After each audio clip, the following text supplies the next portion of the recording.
जय हिंद, वंदे मातरम। हम बात करें हमारा राजस्थान में आज एक नया अध्याय 9वां, राजस्थान में आधारभूत सेवाएं। आधारभूत सेवाएं यानी राज्य के विकास के लिए, उस राज्य के कल्याण के लिए सरकार नागरिकों को कुछ आधारभूत जो सेवाएं उपलब्ध करवाती है, जिससे राज्य का विकास होता है। वो कौन कौन सी सेवाएं राज्य सरकार द्वारा हमारे राज्य में नागरिकों के लिए चलाई जा रही है और प्रत्येक नागरिक को उसके बारे में जानकारी होना चाहिए, वो हम इस अध्याय में पढ़ेंगे। तो प्रतियोगिता परीक्षाओं के लिए भी ये अध्याय हमारे लिए इम्पोर्टेंट रहेगा। चलिए स्टार्ट करते हैं। किसी भी राज्य के विकास के लिए कुछ आधारभूत सेवाओं की आवश्यकता होती है। राज्य विकास के लिए जो आधारभूत बेस सेवाएं हैं, जैसे शिक्षा हो गई, चिकित्सा हो गई और परिवहन, स्वास्थ्य, ये चीजें आवश्यक रहती है। आमजन को आधारभूत सेवाएं उपलब्ध करवाना यह सरकार का प्रमुख दायित्व भी रहता है। सरकार का दायित्व रहता है, उधर भी रहता है, सरकार का दायित्व रहता है कि अपने नागरिकों को आधारभूत सेवाएं उपलब्ध करवाना। सरकार राजस्थान में राज्य सरकार द्वारा इस क्षेत्र में किए गए कार्यों को संक्षेप में हम इस अध्याय में पढ़ने वाले हैं। कौन कौन से ऐसे आधारभूत सेवाएं सरकार द्वारा नागरिकों को उपलब्ध करवाई जा रही है, जिसमें पहले हम चीज देखते हैं शिक्षा। शिक्षा शिक्षा मनुष्य की एक जन्मजात क्षमताओं के विकास के साथ साथ, जो मनुष्य की जन्मजात जो उसके एबिलिटी है, उनका विकास के साथ साथ उनमें चारित्रिक और व्यक्तित्व विकास का मार्ग भी प्रशस्त करती है। व्यक्ति का जो चरित्र निर्माण में और पर्सनालिटी व्यक्तित्व निर्माण में भी जो मार्ग प्रशस्त करती है, वो कौन है? शिक्षा। अतः शिक्षा व्यक्ति के जीवन में आगे बढ़ने, उसको व्यक्ति को सफलता प्राप्त करने, समाज में एवं देश का विकास करने का मुख्य माध्यम है शिक्षा। विद्यालय शिक्षा इन सभी में सर्वोपरि है। शिक्षा विद्यालय में भी लेंगे, आगे कॉलेज में भी लेंगे, फिर आगे भी और लेंगे। उनमें से सबसे सर्वोपरि कौन सी है? विद्यालय शिक्षा।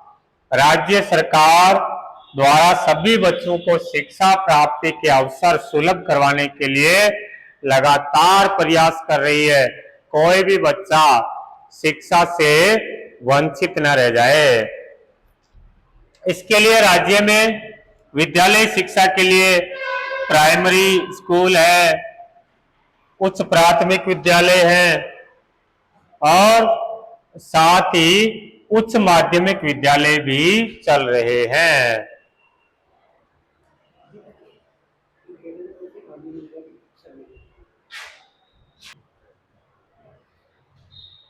इसके साथ ही संस्कृत शिक्षा राज्य की शिक्षा व्यवस्था का एक महत्वपूर्ण आयाम है। संस्कृत शिक्षा भी चल रही है और साथ ही राज्य में उच्च शिक्षा के लिए विश्वविद्यालय है, यूनिवर्सिटियां हैं और कॉलेज महाविद्यालय भी विद्यमान है।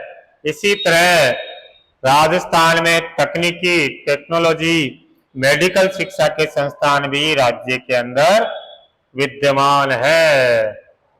अब बात करते हैं शिक्षा का अधिकार। यह हमारा मौलिक अधिकार भी है। शिक्षा का अधिकार अनुच्छेद 21 के तहत प्रत्येक बच्चे को 6 से 14 वर्ष का जो बच्चा है, उसको निःशुल्क और अनिवार्य शिक्षा प्राप्त करने का अधिकार है। तो शिक्षा का अधिकार, राजस्थान में शिक्षा का अधिकार अधिनियम 2009, जो कि पूरे भारत में लागू होता है 1 अप्रैल 2010 से, जिसमें क्या है, 6 से 14 वर्ष के बच्चों को निःशुल्क एवं अनिवार्य शिक्षा प्रदान करता है। इस अधिकार से तय आयु तक यानी 6 से जो 14 वर्ष के बच्चे हैं कि सभी बच्चों को शिक्षा मिलने का समान अवसर मिलता है। कोई भी 6 से 14 साल का बच्चा है वो अनिवार्य जो शिक्षा है, और यदि वो चाहता तो निःशुल्क भी है, कोई भी शुल्क उसको नहीं देना पड़े, वो शिक्षा प्राप्त करने का ये अधिकार रखता है। यह अधिनियम जहां बच्चों को शिक्षा प्राप्त करने की सुविधा भी देता है कि जब सुविधा होगी तो बच्चे शिक्षा प्राप्त कर पाएंगे। यदि विद्यालय नहीं होगा, विद्यालय में संसाधन नहीं होगा, वहां पढ़ाने वाले नहीं होंगे, तो फिर शिक्षा कहां से प्राप्त करेंगे। तो सरकार का दायित्व रहेगा कि सरकार शिक्षा प्राप्त करवाने के लिए जितनी भी सुविधाएं हैं वो सुविधाएं बच्चों को उपलब्ध करवाए। वही अभिभावक है, जो बच्चों के अभिभावक है, अभिभावक से बच्चों को विद्यालय में प्रवेश करवाने का कर्तव्य भी बताता है। इसमें एक मौलिक कर्तव्य भी जोड़ा गया था, जिसमें अभिभावक का भी यह कर्तव्य रहता है कि 6 से 14 साल तक के बच्चों को उसको शिक्षा प्राप्त करवाए, कोई भी बिना शिक्षा के ना रहे। विद्यालय में बेहतर भौतिक सुविधाएं उपलब्ध करवाने के लिए राज्य सरकार निरंतर प्रयासरत है। किस किस प्रकार से बच्चों को जितने भी स्कूल में भौतिक सुविधाएं उपलब्ध करवा सके वो उपलब्ध करवा रही है, जिसमें विद्यालय में चलता है एक शाला पोर्टल, शाला दर्पण पोर्टल के माध्यम से राजस्थान में विद्यालयों की स्थिति को देखा जाता है। कहां पर कितने बच्चे हैं, कितने स्टाफ है, क्या क्या वहां पर सुविधाएं, भौतिक सुविधाएं हम उपलब्ध करवा रहे हैं, वो सारा जो है किस पोर्टल के माध्यम से सरकार देखती है, स्थिति जानती है, तो शाला दर्पण पोर्टल के माध्यम से। बच्चों को अच्छी शिक्षा मिले इसके लिए सरकार राजस्थान में निःशुल्क शिक्षा, निःशुल्क पाठ्यक्रम, हम जब विद्यालय में एडमिशन लेते हैं तो 8वीं तक जो बच्चे रहते हैं, 14 साल तक के बच्चे, 14 साल का बच्चा किसमें जाता है, 8वीं में, 8वीं तक का बच्चा वो मतलब स्कूल छोड़ भी देता है तो वापस पकड़ करके लाना पड़ता है कि उसको किसी भी हाल में 8वीं तक यानी 14 वर्ष तक उसको वंचित नहीं रख सकते हैं। अनिवार्य रूप से उनको विद्यालय में पढ़ना ही होगा और शिक्षा प्राप्त करनी होगी।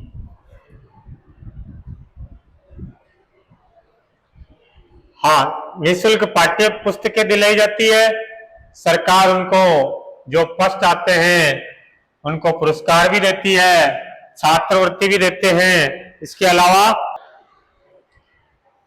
छात्रावास भी उपलब्ध करवाते हैं, बच्चों को वहीं पर रहना है, आवासीय सुविधा, निःशुल्क गणवेश, विद्यालय के बच्चों को उनको पोशाक वगैरह भी देते हैं, स्कूल की ड्रेस उपलब्ध करवाते हैं, एमडीएम मध्याह्न भोजन भी है आजकल तो, और दूध वितरण की सुविधा भी है।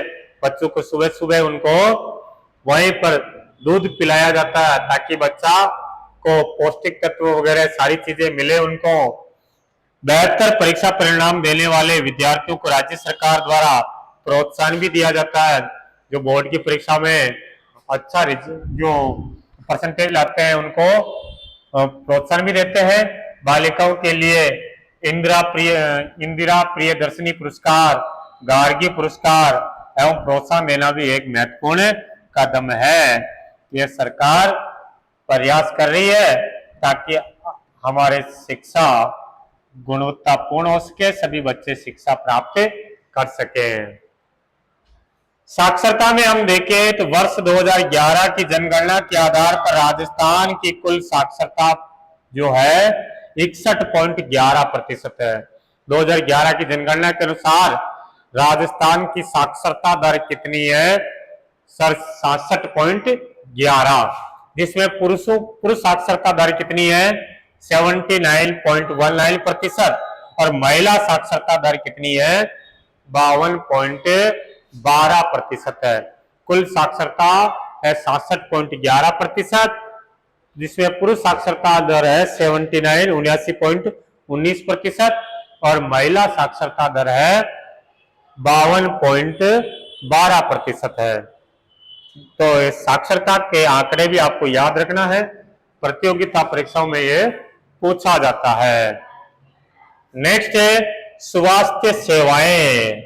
स्वास्थ्य सेवाओं में सरकार द्वारा क्या क्या सुविधाएं उपलब्ध करवाई जा रही है? तो स्वास्थ्य प्रत्येक व्यक्ति की मूलभूत आवश्यकता है।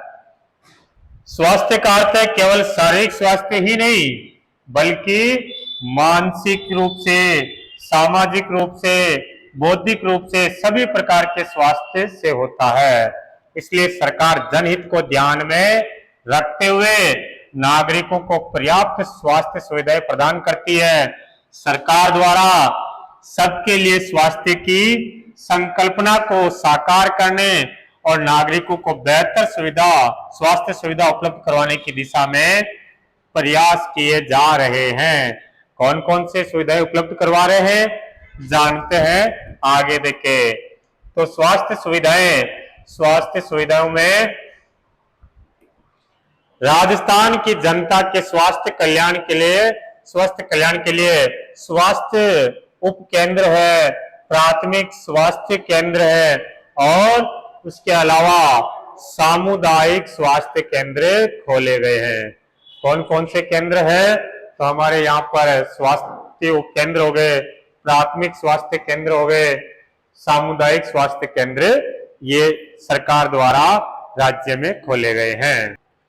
नागरिकों को आपातकालीन स्थिति में, इमरजेंसी के टाइम में उनके स्वास्थ्य और उनकी सुरक्षा के लिए 108, पता ना अपने को 108, जिसमें निःशुल्क आपातकालीन सेवाएं भी उपलब्ध करवाई जा रही है। निःशुल्क आपातकालीन सेवाएं जिसमें राजस्थान में जयपुर, जोधपुर, अजमेर, बीकानेर, कोटा, उदयपुर में स्थित आयुर्विज्ञान महाविद्यालय में विशेष चिकित्सा की सुविधा भी सरकार द्वारा उपलब्ध करवाई जा रही है। नेक्स्ट स्वास्थ्य योजनाएं की बात करें, कौन कौन सी योजनाएं हैं? तो यहाँ पर एक आयुर्विज्ञान जो महाविद्यालय है उनका ध्यान रखना, पूछते हैं आयुर्विज्ञान महाविद्यालय कहाँ है? तो जयपुर है, जोधपुर, अजमेर, बीकानेर, कोटा और उदयपुर।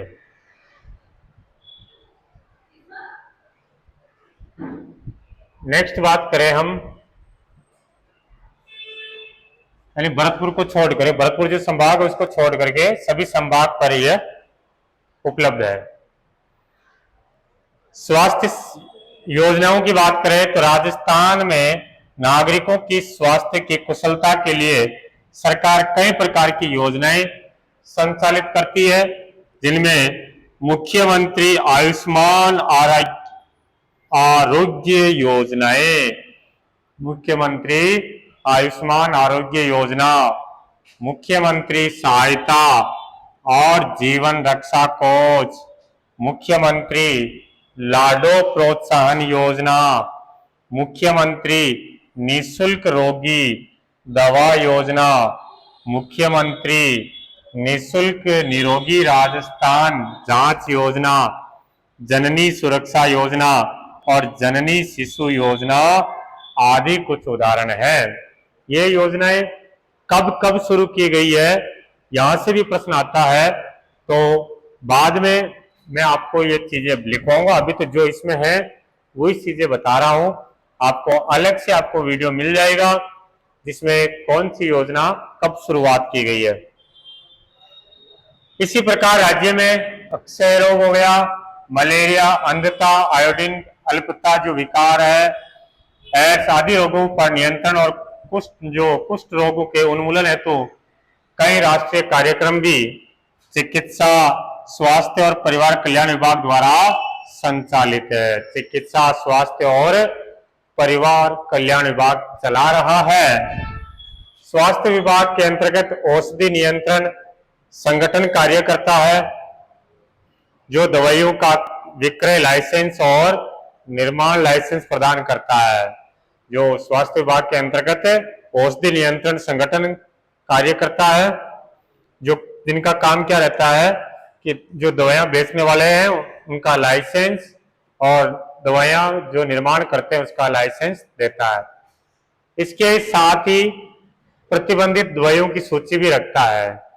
स्वास्थ्य विभाग के अंतर्गत जो औषधि नियंत्रण संगठन है वो दवाइयां बेचने वालों के जो मेडिकल वगैरह है उनको लाइसेंस देता है, दवाई बनाने वाले और जिन दवाइयों पर प्रतिबंध लगा दिया गया है उसकी भी सूची रखता है। राजस्थान सरकार स्वास्थ्य योजना आरजीएचएस में सरकारी कर्मचारी हो गए, पेंशन जो भोगी है, विधायक उनको शामिल किया गया है, जो उनका जो इलाज वगैरह है इस योजनाओं के तहत होता है। नेक्स्ट बात करें संचार एवं डाक सेवा। संचार एवं डाक सेवा में देखिए तो वर्तमान युग सूचना एवं तकनीकी का युग है, अतः इस दिशा में राजस्थान में भी महत्वपूर्ण कदम उठाए जा रहे हैं। संचार को सूचना या समाचार भेजने की प्रक्रिया से समझ सकते हैं कि सूचनाओं का आदान प्रदान करना, इसके माध्यम से दो या दो से अधिक व्यक्ति अपने जो संदेश है या जो विचार है उनका आदान प्रदान करते हैं, जिसमें टेलीफोन हो गया, टेलीविजन हो गया, रेडियो हो गया, ये हमारे संचार के साधन है सर। टेलीग्राफ इसके प्रचलित साधन है। बढ़ते हुए सूचना और तकनीकी ज्ञान ने संचार के क्षेत्र में क्रांति ला दी है। राजस्थान में सूचना तकनीकी और संचार विभाग कार्यरत है, जो नवीन बदलावों के अनुरूप राज्य के तकनीकी विकास के लिए प्रयास करता रहता है। ये राज्य में सूचना एवं संचार से संबंधित नीति के निर्माण और क्रियान्वयन का कार्य करता है तथा सूचना और तकनीकी से संबंधित सुविधाएं हो गई शर्तें सीमाओं को भी तय करता है। अगली सेवा कौन सी है? डाक सेवाओं की बात करें। संचार एवं डाक सेवा के माध्यम से नागरिकों को संदेश और सामग्री आदान प्रदान की सुविधा उपलब्ध करवाई जाती है। संदेशों, सूचनाओं और विविध सामग्री को भौतिक तथा वस्तुगत रूप में आदान प्रदान करने और एक दूसरे तक पहुंचाने में डाक व्यवस्था का महत्वपूर्ण योगदान है। कोई भी भौतिक वस्तु वगैरह है उनको एक स्थान से दूसरे स्थान तक भेजने में जो महत्वपूर्ण योगदान किसका है? डाक सेवा का। डाक एवं संचार विभाग भारत सरकार का एक महत्वपूर्ण विभाग है। ये भारत सरकार का महत्वपूर्ण विभाग है। राजस्थान में भी डाक और इससे संबंधित सुविधाएं पर्याप्त रूप से उपलब्ध है। डाक विभाग के माध्यम से सूचना प्रेषित करने के लिए क्या क्या चीजें हैं? पोस्ट कार्ड है, अंतरदेशीय पत्र हो गया, लिफाफे, 3 पारंपरिक साधन है। ये जो डाक के माध्यम से हम कोई सूचना भेजते हैं, पोस्ट कार्ड हो गया, अंतरदेशीय पत्र और लिफाफे। सामान्य डाक सेवा, रजिस्टर्ड पत्र, स्पीड पोस्ट के माध्यम से भी डाक को पहुंचाया जा सकता है। डाक विभाग के माध्यम से न केवल डाक भेजी जाती बल्कि डाक विभाग में हम बचत खाते भी और मनी ऑर्डर की सुविधा भी रहती है, उपलब्ध करवाई जाती है, जिसका एक उदाहरण है सुकन्या समृद्धि योजना। सुकन्या समृद्धि योजना जिसमें बेटी की पढ़ाई और शादी के लिए डाक विभाग के पास सुकन्या समृद्धि योजना का खाता खुलवाया जा सकता है। खाते से निश्चित समय के बाद राशि निकालने की सुविधा की गई है सुकन्या समृद्धि योजना के अंतर्गत। नेक्स्ट बात करते हैं बैंकिंग सेवाएं। बैंक एक ऐसी संस्था होती है जो मुद्रों का व्यवसाय करती है, पैसों का लेन देन चलता है। बैंक मुद्रों के लेन देन द्वारा ब्याज अर्जित करती है और व्यक्ति या संस्था अपनी बचत बैंकों में जमा करवाए जाते हैं। जो बचत होती है बैंकों में जमा कराते हैं। बैंक द्वारा जमा राशि पर ब्याज दिया जाता है। बैंक जितने पैसे जमा करवाते हैं उसका ब्याज देते हैं और बैंक जरूरतमंद लोगों को ऋण भी देती है, वापस पैसे भी देती है, ऋण की राशि पर ब्याज वसूल करती है और बैंक में जमा राशि हम एटीएम के माध्यम से, चेक हो गया, ड्राफ्ट आदि के माध्यम से निकाल सकते हैं। बैंक द्वारा अपने ग्राहकों को लॉकर सुविधाएं भी उपलब्ध करवाते हैं। सभी बैंकिंग संस्थाएं RBI, reserve bank of India के नियमों के अधीन कार्य करते हैं। सारे बैंक किसके अंडर में, किसके गाइडलाइन पर चलती है? RBI, reserve bank of India. Next बात करते हैं परिवहन सेवा। राज्य के औद्योगिक विकास एवं व्यापार वृद्धि हेतु सुदृढ़ परिवहन व्यवस्था एक आवश्यक है। औद्योगिक विकास और व्यापार को बढ़ाना है तो परिवहन व्यवस्था भी आवश्यक है। राजस्थान में सड़क हो गया, रेल, वायु, तीनों प्रकार के परिवहन के साधन उपलब्ध है। राज्य में कोई बंदरगाह नहीं है। बंदरगाह तब होता है जब राजस्थान की सीमा किसी सागर महासागर के टच होती है। तो राजस्थान की सीमा किसी सागर महासागर के टच नहीं है, इसलिए कोई बंदरगाह नहीं है। जो नजदीक बंदरगाह है, नजदीक बंदरगाह कौन सा है? गुजरात का कांडला बंदरगाह राजस्थान का सबसे निकटतम बंदरगाह है। सड़क परिवहन में देखें तो राजस्थान के परिवहन के साधनों में सड़क परिवहन का महत्वपूर्ण साधन है राजस्थान राज्य पंत परिवहन निगम। राजस्थान राज्य पंत परिवहन निगम की स्थापना कब की गई है? तो 1 अक्टूबर 1964। वेरी इंपॉर्टेंट है। राजस्थान राज्य पथ परिवहन निगम, रोडवेज में बैठे होंगे, RSRTC, राजस्थान राज्य पथ परिवहन निगम। तो राजस्थान राज्य पथ परिवहन निगम की स्थापना कब हो रहा है? 1 अक्टूबर 1964, जिसका उद्देश्य जनता को रियायती दर पर पर्याप्त संख्या में समयनिष्ठ और कुशल बस सेवाएं उपलब्ध करवाना है। चलिए आगे बात करते हैं रेल परिवहन। रेल परिवहन में जाने हम तो रेल परिवहन में बात करें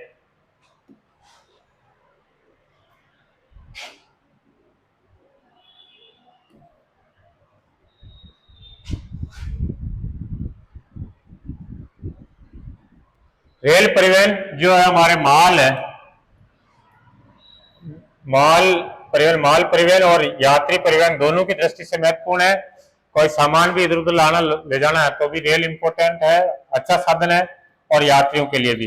राजस्थान में रेलवे के 2 जोन है, एक उत्तर पश्चिम रेलवे और एक पश्चिम मध्य रेलवे।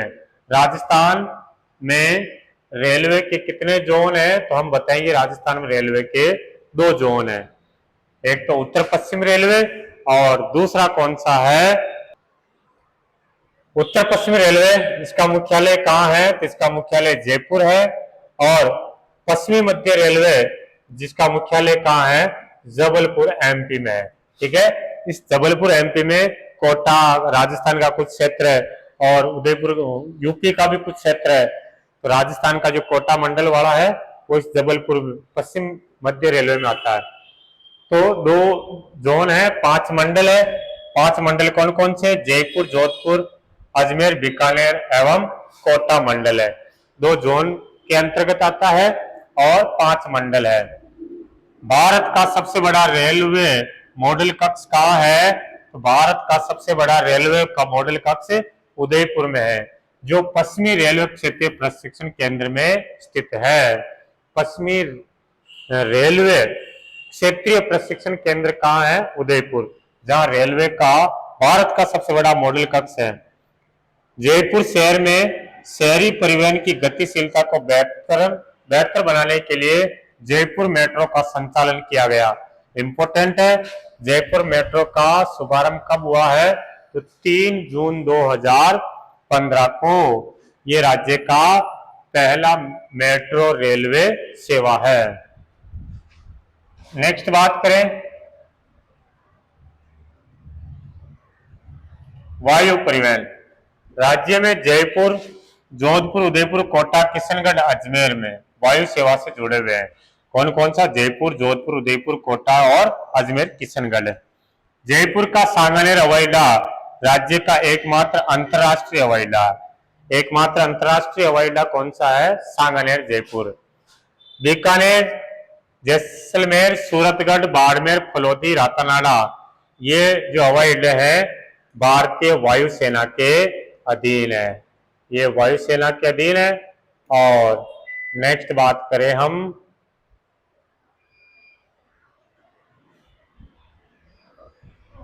आगे बात करते हैं, राजस्थान में पहली रेलगाड़ी कहाँ चलाई गई? तो जयपुर रियासत में आगरा फोर्ट से बांदीकुई। राजस्थान में सबसे पहले रेल कहाँ चलाई गई है? तो सबसे पहले रेल 1874 में जयपुर रियासत में आगरा फोर्ट से बांदीकुई। कहाँ पड़ता बांदीकुई? दौसा में। बौद्धिक का मतलब बुद्धि से संबंधित है, व्यापक यानी बड़ा, परस्पर आपसी जीविकोपार्जन, ठीक है। चलो प्रश्न उत्तर देख लेते हैं। 2011 की जनगणना के अनुसार राजस्थान की कुल साक्षरता प्रतिशत कितनी है? तो 66.11%। 108 निःशुल्क आपातकालीन सेवाएं किससे संबंधित है? तो ये स्वास्थ्य सेवा से है। राजस्थान की पहली रेल बस सेवा, पहली रेलगाड़ी कब चलाई गई? तो 1874 में चलाई गई है सर, 1874 में आगरा फोर्ट से बांदीकुई के मध्य। बैंक ऐसी संस्था जो मुद्रा का व्यवसाय करती है, ठीक है। स्वास्थ्य से क्या समझते हैं? आयुर्वेद महाविद्यालय कौन कौन से जिलों में है? तो जो 7 संभाग है उसमें से भरतपुर हटा देना, बाकी सब में है। ओके, तो ये हमने देखे थे राजस्थान में जो आधारभूत सेवाएं हैं, और आगे के जो चैप्टर रहने वाले हैं वो भी काफी इंपॉर्टेंट है, वहां से 100% प्रश्न आएगा ही आएगा। तो इनको ध्यान से पढ़ते रहिए। महत्वपूर्ण जो फैक्ट है उनको आप एक अलग से पेज में बना लीजिए, ताकि उन्हीं चीजों को आपको देखना रहेगा। मिलते हैं अगली क्लास में, तब तक के लिए जय हिंद, राधे राधे। वीडियो को लाइक करना, चैनल को सब्सक्राइब करना और कमेंट करके बताना मुझे। Thank you so much.